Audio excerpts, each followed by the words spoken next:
හේතු වලට සතෙක් කාලා නම් එහෙම නැත්නම් මොකක් හරි ඉන්න පොසිෂන් එකේ වෙනසකට උනත් මේගොල්ලෝ මහා හයියෙන් අඬන්න පටන් ගන්නවා. ඉතින් අපි බලන්න ඕනේ ඇත්තටම මේගොල්ලෝ අඬන්න හේතුව මොකක්ද කියලා. ඒක හොයාගන්න එක ටිකක් අමාරුයි.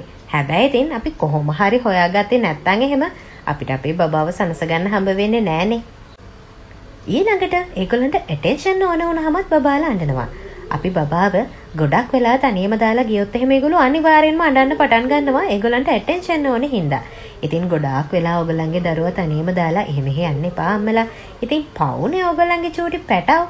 ඉතින් මම ඔය කියපු ප්‍රධාන හේතු වලට අමතරව ඔයගොල්ලන්ගේ චූටි පැටව මොනම හේතුවකට උනත් අඬන්න පුළුවන්. චූටි පැටව ඉතින් දන්නේ අඬන්න විතරනේ.